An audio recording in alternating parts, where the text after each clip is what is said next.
अधिगम का अर्थ ज्ञान के अतिरिक्त प्राप्त करना है। ज्ञान के अतिरिक्त और क्या प्राप्त करना है? अधिगम। अभ्यास बिल्कुल है, परिपक्वता बिल्कुल है, अनुभव बिल्कुल। तो ए सभी, ऑप्शन डी। हम करके सीखते हैं, हम करके सीखते हैं, किसने कहा है? डॉक्टर मेंस। किसने? डॉक्टर मेंस। अंतर्दृष्टि सिद्धांत के प्रतिपादक हैं, कौन है? अंतर्दृष्टि सूझ का सिद्धांत, कोहलर। कौन है? कोहलर, जो कि सुल्तान नामक चिंपांजी पर किया गया था। सीखने की खेल विधि उपयोगी है, किसमें? युवावस्था, युवावस्था में आप बड़े हो जाओगे। पूर्व बाल्यावस्था बहुत छोटे, पूर्व बाल्यावस्था अवस्था में नहीं, बस बाल्यावस्था में। बाल्यावस्था में बालक खेल के माध्यम से सीखता है। पुनर्बलन सिद्धांत का प्रतिपादन किया, किसने किया? पुनर्बलन। तो किसने किया बताएंगे आप? हल ने। किसने? हल ने। पुनर्बलन। विकास के परिणाम स्वरूप व्यक्ति में नवीन विशेषताएं और नवीन योग्यताएं स्फुटित होती हैं। एक कथन किसका है? एक कथन किसका? तो एक कथन कहा है हमारे हरलॉक महोदय ने। किसने? हरलॉक महोदय ने। वातावरण वह प्रत्येक वस्तु है, वातावरण वह प्रत्येक वस्तु है जो व्यक्ति के जीन्स के अतिरिक्त प्रत्येक वस्तु को प्रभावित करता है। एक कथन है। एक कथन किसका? एनास्टेसी का। किसका है? एनास्टेसी का। क्या कहा उन्होंने? वातावरण वह प्रत्येक वस्तु है जो व्यक्ति के जीन्स के अतिरिक्त प्रत्येक वस्तु को प्रभावित करता है, वो हमारा क्या है? वातावरण। एक कथन कहा है एनास्टेसी ने। निम्नलिखित में से कौन सा सिद्धांत पाठ योजना में शामिल नहीं है? पाठ योजना में शामिल नहीं है। योजना की दृढ़ता, उद्देश्यों की स्पष्टता, शिक्षण का ज्ञान, शिक्षार्थियों का ज्ञान। योजना की दृढ़ता, ठीक है, ये हमारा इसमें शामिल नहीं है। पर्यावरण वह भारी वस्तु है जो हमें प्रभावित करता है। पर्यावरण वह भारी वस्तु है जो हमें प्रभावित करता है। एक कथन किसका है? एक कथन है हमारे रॉस का, जो इन्होंने कहा है पर्यावरण वह भारी वस्तु है जो हमें प्रभावित करता है। वंशानुक्रम, वंशानुक्रम तथा एक दूसरे के पूरक हैं, कौन? पर्यावरण। क्या है? पर्यावरण और वंशानुक्रम एक दूसरे के पूरक हैं। यह मत किसका है? शिक्षक को अपने कार्य के सफल संपादन के लिए व्यवहारिक मनोविज्ञान का ज्ञान चाहिए। मतलब शिक्षक को अपने कार्य में सफल होने के लिए मतलब व्यवहारिक ज्ञान भी चाहिए। कथन किसका है? एक कथन है मारिया मॉन्टेसरी का। मारिया मॉन्टेसरी का। वर्तमान समय में स्कूलों में मैत्री और प्रसन्नता का जो वातावरण दिखाता है, उसका कारण क्या है? वर्तमान समय में स्कूलों में मैत्री और प्रसन्नता का जो वातावरण दिखाता है, उसका कारण क्या है? तो उसका कारण है मनोवैज्ञानिक उपचार। मनोवैज्ञानिक उपचार। यह विचार किसका है? क्योंकि दो बालकों में समान योग्यताएं या समान अनुभव नहीं होते हैं, इसलिए दो व्यक्तियों में किसी वस्तु या परिस्थिति का समान ज्ञान होने की आशा नहीं की जा सकती है। यह कथन किसका है? देखिए फिर से पढ़ते हैं। क्योंकि दो बालकों में समान योग्यताएं समान अनुभव नहीं होते, इसलिए दो व्यक्तियों में किसी वस्तु या परिस्थिति का समान ज्ञान होने की आशा नहीं की जा सकती। तो एक कथन है हरलॉक का। मतलब उनका कहना है जो भी दो व्यक्ति हैं उनमें समान योग्यताएं नहीं होती, तो उनमें हम लोग उनसे ये उम्मीद भी ना रखें कि दोनों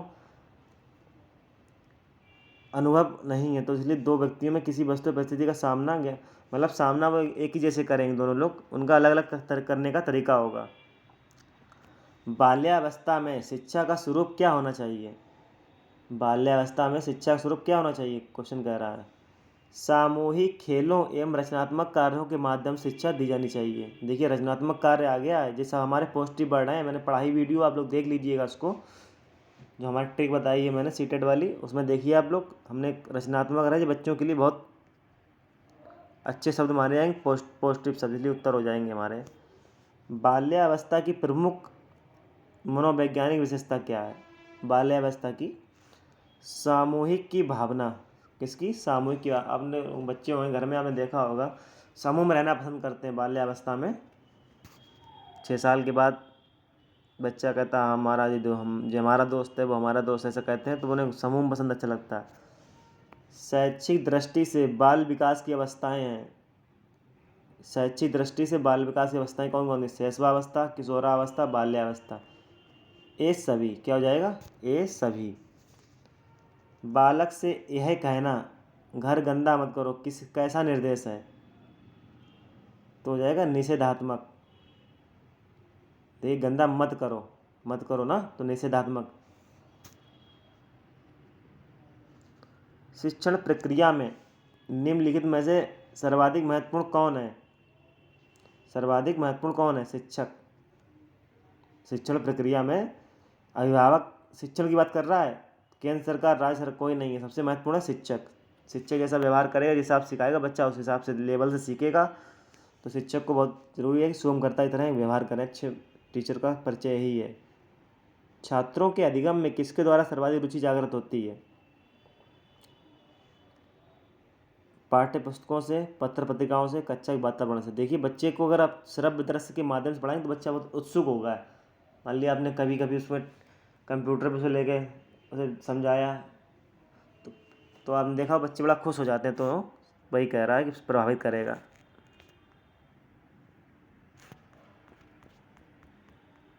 शिक्षण का उद्देश्य है। शिक्षण का उद्देश्य क्या है? छात्र का स्वास्थ्य ठीक करना, पर्यावरण शिक्षा प्रदान करना, उपयोगी ज्ञान प्रदान कर छात्र का सर्वांगीण विकास करना, जनसंख्या शिक्षा प्रदान करना। तो हमारा 20 में क्या हो जाएगा? शिक्षण का उद्देश्य है उपयोगी ज्ञान प्राप्त करना, छात्र का सर्वांगीण विकास करना। उपयोगी जो ज्ञान है, शिक्षण का उद्देश्य पूछ रहा है, उपयोगी ज्ञान प्रदान कर छात्र का सर्वांगीण विकास करना है।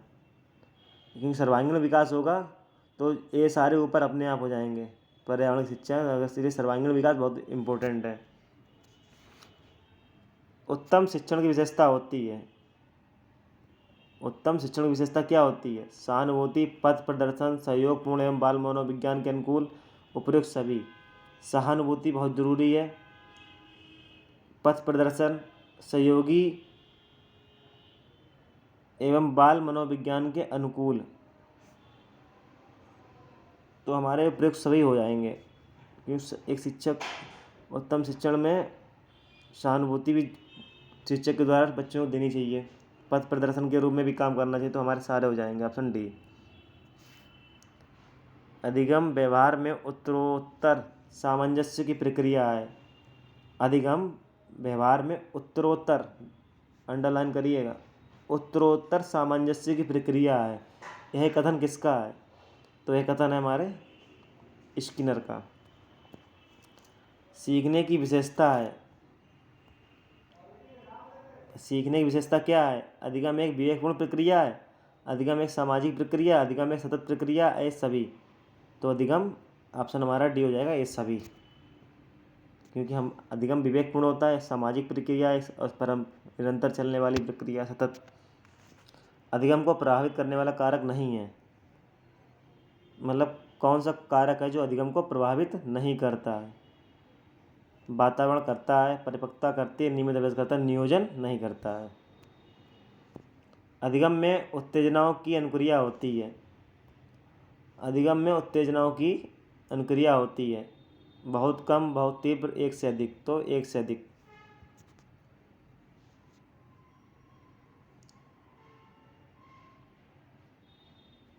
व्यक्ति भिन्नता का प्रमुख आधार है। अधिगम, लिंग भेद, रुचि। तो हमारा ऑप्शन डी हो जाएगा। अधिगम, हर व्यक्ति का अधिगम लेवल अलग अलग है, तो भी अब भिन्नता का आधार है। लिंग भेद बिल्कुल है, रुचि भी अलग अलग, तो सारे, तो मतलब ऑप्शन है ए सभी।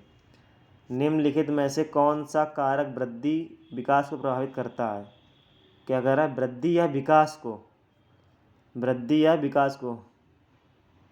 भोजन करता है, व्यायाम करता है, ग्रंथियों की क्रियाशीलता करती है। तो ए सभी। Option D. जो व्यक्ति सहानुभूति के गुण से वंचित है, जो व्यक्ति सहानुभूति गुण से वंचित है उसे शिक्षक नहीं मानना चाहिए। एक कथन किसका है? जो व्यक्ति सहानुभूति के गुण से वंचित है उसे शिक्षक का कार्य नहीं करना चाहिए। तो यह कथन किसने कहा है? तो यह कथन जॉन डीवी का कहना है कि जिस व्यक्ति में सहानुभूति नहीं वो शिक्षक कैसे बन सकता है? बच्चे छोटे छोटे हैं और आप में सहानुभूति नहीं, बिल्कुल आता है। तो पर्यावरण बाहरी वस्तु है जो हमें प्रभावित करता है, एक कथन विचार है। पर्यावरण बाहरी वस्तु है जो हमें प्रभावित करता है, ये कथन है रॉस का। किसका है? रॉस का। तो आज एक क्वेश्चन कम है, 30 क्वेश्चन है, अरे 29 क्वेश्चन है। तो इनको आप देखिएगा, काफ़ी अच्छे क्वेश्चन है, बहुत सिलेक्टेड क्वेश्चन है, क्योंकि इनसे जैसे 15 नंबर के जो बिल्कुल फैक्ट वाले क्वेश्चन आएंगे उनमें आने के चांस काफ़ी रहेंगे, इसलिए आप लोग देखिएगा इनको। धन्यवाद। आज की क्लास समाप्त होती है और ऐसे ही हमारा सहयोग करते रहें। जय हिंद।